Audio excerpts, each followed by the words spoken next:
नमस्कार, सने prime time में आज की सबसे बड़ी खबर पूरे देश को जगाने वाली है। जी हां, 130 करोड़ हिंदुस्तानियों को यह बताने वाली है कि इस देश में, जी हां, इस हिंदुस्तान में हिंदू होना भी गुनाह हो गया है। अगर आप खुद को हिंदू कहेंगे तो आप कथित सेक्युलर गैंग की आंखों में खटकेंगे। बुद्धिजीवी वर्ग आपको बांटने वाला समझेगा। आपके खिलाफ पुलिस FIR दर्ज करेगी और आपको जान से मारने की धमकियां मिलेंगी। सच पूछिए तो झारखंड के जमशेदपुर से आई ये खबर देखकर हमारा भी सिर शर्म से झुक गया। क्या अब ये दिन आ गए कि हिंदुस्तान में खुद को हिंदू कहने की सजा मिलेगी? ये रिपोर्ट देखिए।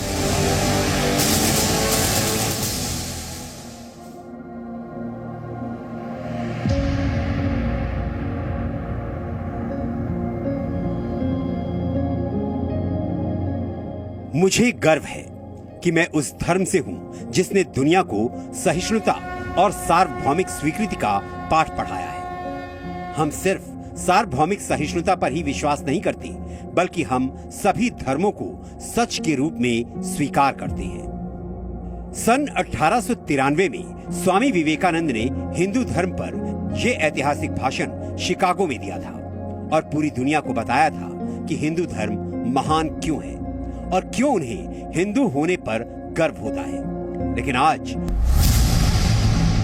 2020 में एक गरीब को अपने ही देश हिंदुस्तान में हिंदू होने की सजा दी गई।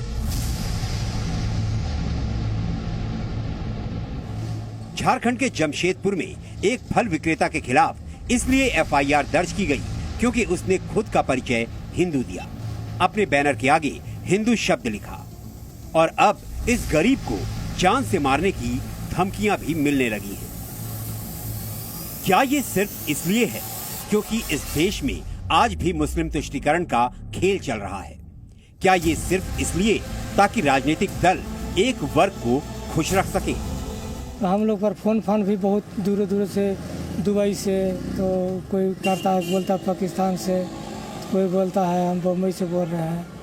ऐसे करके हमको पास फ़ोन भी बहुत आ रहा है, तो हम 2 दिन से फ़ोन स्विच ऑफ किए हुए हैं। फ़ोन पर 1-2 आदमी हमको धमकी भी दिया है कि आपको उठा लेंगे, आपको जीने नहीं देंगे, 10 दिन सिर्फ जियो, 10 दिन के बाद तुमको खत्म। जमशेदपुर के इस फल विक्रेता राजकुमार का खुद को हिंदू कहना कोई कसूर तो नहीं है, गुनाह तो नहीं है जिसकी सजा दी जाए? अगर ऐसा ही है तो हम ताल ठोक कर सवाल पूछते हैं कि ओडिशा से आई इन तस्वीरों पर मजहब की सियासत करने वाले नेताओं का जवाब क्या होगा? जहां दुकानदार गर्व से अपनी दुकान के बाहर लिखते हैं मुस्लिम होटल, मुस्लिम ढाबा। ये बहुत ही दुर्भाग्यपूर्ण है। एक छोटे हमारे व्यापारी फल विक्रेता जो किसी तरह फल बेचकर अपनी रोजी रोटी पाल रहे हैं, वैसे लोग पर प्रशासन के द्वारा ही ज्यादती है। अगर कोई अपने दुकान में हिंदू दुकान लिख दिया तो कौन सा गुनाह हो गया? हैरानी इस बात की है कि इसमें भी कांग्रेस को प्रयोग दिख रहा है। इसमें भी कांग्रेस को मौका वाली सियासत सूझ रही है। ये महज संयोग नहीं है, ये प्रयोग किया जा रहा है लगातार राज्य को अस्थिर करने का, वो भी इस मुश्किल के दौर में। राजनीतिक स्वार्थ के लिए इस प्रकार की चीजों को हवा देने का प्रयास कतई बर्दाश्त नहीं किया जा सकता है। ये देश को बांटने की कोशिश नहीं तो फिर और क्या है?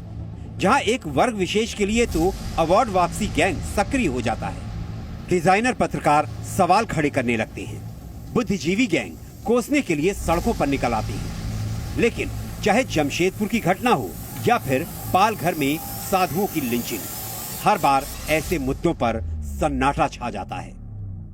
उन सन्यासियों की हत्या हुई, पीट कर मार डाला गया। निरुपद्रवी लोग थे, किसी का कोई अपराध उन्होंने किया नहीं था।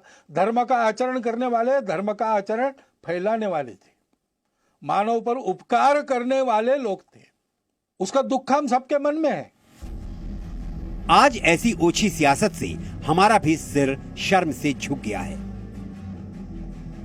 और आज इसलिए राष्ट्रपिता महात्मा गांधी भी याद आ रहे हैं, जिन्होंने कभी हिंदुत्व और राष्ट्रवाद